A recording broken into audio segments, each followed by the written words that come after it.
ফিলিস্তিনের যে ভয়াবহ যে অবস্থাটা শুরু হয়ে গেছে, এই ফিলিস্তিন সেনার মতো কোনো কায়দা নাই। ফিলিস্তিনটা একবারে ম্যাসাকার করে ফেলছে কে? এই ইসরায়েল।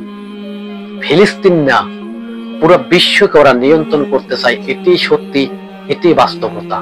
কেননা মাসুদ দরজাল তো পুরো বিশ্বকে নিয়ন্ত্রণ করবে, পুরো বিশ্বকে ফিতনায় ছড়িয়ে দেবে কে?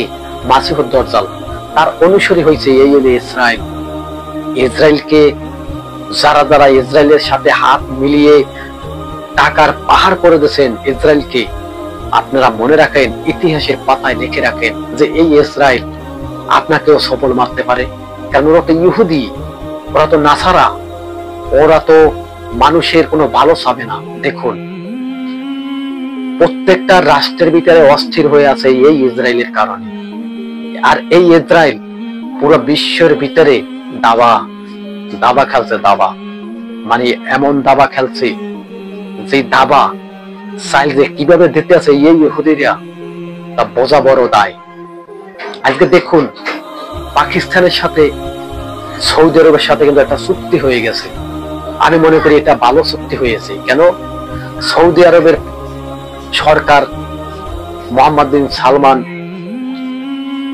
পাকিস্তানের প্রধানমন্ত্রীর সাথে কিন্তু শাহবাজ শরীফের সাথে কিন্তু চুক্তি করেছে, যদি ইসরায়েল এই সৌদি আরবের ভিতরে যদি হামলা করে, তাও কিন্তু পাকিস্তানও কিন্তু হামলা করবে। কোথায়? ইসরায়েলে।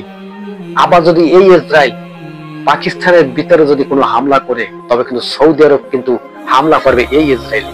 আসলে আমরা মনে করি এটা ভালো কাজ হয়েছে। কারণ মুসলমানের ভাই ভাই, ওদের তো আরো অনেক আগে বন্ধুত্ব করা উচিত ছিল। মুসলমান বন্ধুত্ব করা উচিত ছিল। এখন তো শেষ পর্যায়ে তারা চুক্তিনামায় স্বাক্ষর করেছে এবং একে অপরের বন্ধু। যাক, ভালো, দৃশ্যটা খুবই ভালো। তবে কি ইসরায়েল কি আর কি হামলা করবে? ওদেরকে তো বিশ্বাস হয় না। কে বলছে? মুসলমান বড় বড় রাষ্ট্র বলছে। এবং কাতারের ভিতরে যে হামলা করছে, কাতারের প্রেসিডেন্টও কিন্তু সেও কিন্তু বলে দিচ্ছে কি আমরা তার প্রতিশোধ নেব। আসলে কি আজও কি প্রতিশোধ নিতে পারবে? এই ইসরায়েলকে কি দমন করতে পারবে বড় বড় মুসলিম রাষ্ট্ররা? ইসরায়েলের পতন এত তাড়াতাড়ি হবে না। এই ইসরায়েল সাধারণ কোন ইসরায়েল না, ওই বহুত বড় চালাক। এই ইসরায়েল যে এমন ভাবে যে আপনাকে ষড়যন্ত্র করবার, এমন ভাবে যে দাবার চালবে, আপনি বুঝতেই পারবেন না যে এই ইসরায়েলের কাজ কারবার দেখে আপনি বুঝবেন না। কেননা ওরা যুদ্ধ করছে আর বলছে কি জানেন? আত্মরক্ষার জন্য করছি।